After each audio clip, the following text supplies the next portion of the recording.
चुनावी बॉन्ड योजना पर सुप्रीम कोर्ट ने सरकार को झटका दिया है। देश की सर्वोच्च अदालत ने इलेक्टोरल बॉन्ड स्कीम को असंवैधानिक करार देते हुए रद्द कर दिया। इतना ही नहीं, सुप्रीम कोर्ट ने पिछले 5 सालों के चंदे का हिसाब किताब भी मांग लिया है। सुप्रीम कोर्ट ने क्या कहा, क्या है इलेक्टोरल बॉन्ड, किसे मिलता है चुनावी बॉन्ड, कैसे काम करते हैं चुनावी बॉन्ड, आइए सब बताते हैं। तो पहला सवाल कि चुनावी बॉन्ड कब शुरू हुआ था। भारत सरकार ने इलेक्टोरल बॉन्ड योजना की घोषणा 2017 में की थी। इस योजना को सरकार ने 29 जनवरी 2018 को कानूनन लागू कर दिया था। अब सवाल ये है कि क्या है चुनावी बॉन्ड। आसान भाषा में समझे तो इलेक्टोरल बॉन्ड राजनीतिक दलों को चंदा देने का एक वित्तीय जरिया है।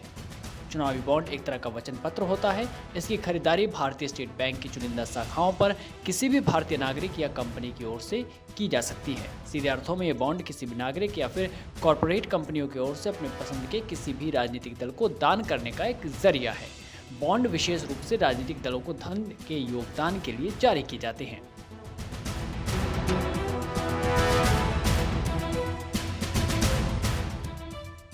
अब सवाल ये कि दान कैसे किया जाता है और बॉन्ड की अवधि कितने दिनों की होती है। तो बता दें कि चुनावी बॉन्ड को कोई भी ऐसा दाता खरीद सकता है जिसके पास एक ऐसा बैंक खाता हो जिसकी KYC की जानकारियाँ उपलब्ध हैं।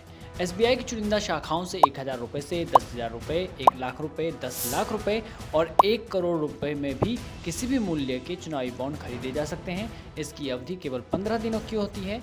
इलेक्टोरल बॉन्ड में भुगतानकर्ता का नाम नहीं होता है। अब सवाल ये है कि चुनावी बॉन्ड किसे मिलता है। देश में जितने पंजीकृत राजनीतिक दल हैं उन्हें ये बॉन्ड मिलता है, लेकिन इसके लिए शर्त यह है कि उस पार्टी को पिछले आम चुनाव में कम से कम 1% या उससे ज़्यादा वोट मिले हो।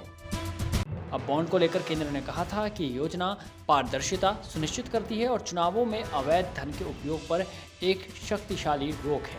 वहीं विपक्ष ने इसका विरोध किया और मामला सुप्रीम कोर्ट तक जा पहुंचा। अब अदालत ने कहा कि चुनावी बॉन्ड्स पर आज से ही रोक लगाई जाती है। 12 अप्रैल 2019 से अब तक चुनावी बॉन्ड्स किन किन लोगों ने खरीदे और कितनी रकम लगाई, ये जानकारी स्टेट बैंक को देनी होगी। अदालत ने कहा कि ये जानकारी पहले स्टेट बैंक की ओर से चुनाव आयोग को दी जाएगी, फिर आयोग की ओर से जनता को ये जानकारी मिलेगी। अदालत ने आगे कहा कि चुनावी बॉन्ड की इस तरह की खरीद से ब्लैक मनी को बढ़ावा ही मिलेगा, इससे कोई रोक नहीं लगेगी और पारदर्शिता का भी हनन होता है। बेंच ने कहा कि सरकार को चुनावी प्रक्रिया में काला धन रोकने के लिए कुछ और तरीकों पर भी विचार करना चाहिए।